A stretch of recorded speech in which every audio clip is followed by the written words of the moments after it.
Hey everybody, welcome to the first episode of Aromatic Moments, which is going to be a series of videos each week on Tuesday at around 6 to 6:30. And they're going to be short videos, which are going to represent one essential oil, sometimes blends, but we're first going to go through just single essential oils. And we're going to go over some of the uses for them, maybe some things to look for, some distinguishing marks for them, because sometimes there's essential oils that go by the same common name, so you kind of have to know what you're looking for a little bit, just so that you have the right uses, and we'll explain that, especially with today's lavender. And then if you have any questions or comments, feel free to put those below or message me. And really, this is just to kind of get an idea of how to use the oils that you may have, or maybe how to start using them and implement them into your daily life.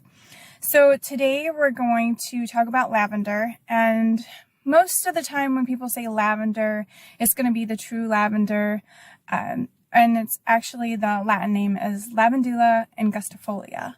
And we have to kind of separate those. Actually, we should separate them for the purpose of, there's also a couple other lavenders, and although they have a lot of the same properties and it will help in a lot of the same ways, they do have very distinguished and different uses for other reasons. But today we're going to go over lavender, Lavandula angustifolia, also known as true lavender. And again, that is probably the most popular used. And I think it's probably that because it has so many different things useful for. I would actually put it at the top of the list for people to have. It's safe for the most part. You know, everything can have its times where it's not safe. You don't want to use too much of it, and it's not necessary when you're using essential oils anyway. But this helps for, you know, anti-inflammatory, it's antifungal, antibacterial, anti-spasmodic, it's also skin healing, which is one of the main popular stories behind lavender and how it was discovered. You know, it's a really nice, soft scent, a safe oil, and I just think it is one of the probably top 3 that everybody should have in their home. For personal uses, myself, I mix it with equal parts frankincense and tea tree for this amazing blend that I use for sleeping and for sinus issues. And sometimes when I'm having a little bit more of the sinus problems, then I'll add just a little bit more tea tree. But I found it to be a fantastic addition to that blend in order for me to calm and just have that kind of, you know, spa scent in my bedroom before I go to sleep.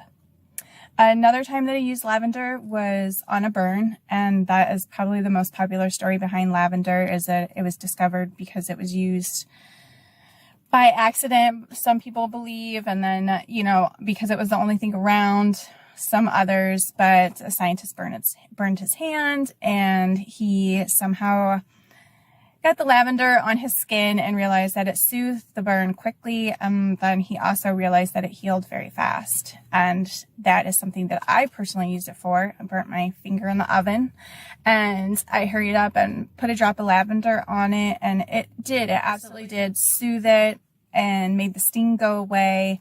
And I think I used it for 2 or 3 days. Just one drop. I didn't do anything crazy. Didn't have to add it or dilute it. And I didn't use it a couple times a day. It was just one time a day that I had put one drop, and it worked amazing. And before I knew it, the burn was gone, had no scar, and it was a pretty amazing oil. So that is pretty much all we're going to do and wrap up. Actually, no, I'm sorry. We're going to do the emotional uses for lavender. Most people know it calms, soothes, and nurtures. It also helps balance out all of the body systems. It's used a lot for reducing anxiety, and it can also help control panic attacks. So if you're feeling a little anxious and The only thing you have is some lavender. I highly recommend either diffusing it, maybe putting it on a diffuser lava bracelet to have with you. And you don't need a lot. That's the thing with essential oils, is I try to stress to people, you know, try 1 or 2 drops at first. Make sure that that isn't too much for you, because it really can be sometimes. You know, maybe you have to back it off, or maybe if it's not enough, then you had to add that 3rd drop.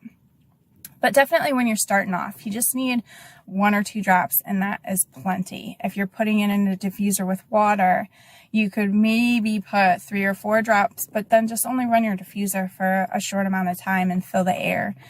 I think the best way to do it is to walk out of the room and then walk back in, and when you can smell the essential oil, it's most likely you can turn your diffuser off and you've had enough of the essential oil dispersed into the air. So again, this is Aromatic Moments, and it is going to be a review of single essential oils at first. I think the first 12 are going to be single, and then we'll go into some blends, different companies. I'm not too biased. I have some that I love, so I will do multiple blends from multiple companies. If there's a particular oil that you would like to hear about, please drop that in the comments below. And just message me or comment, and hope you enjoyed this. And if you want to learn anything else, just give me a shout.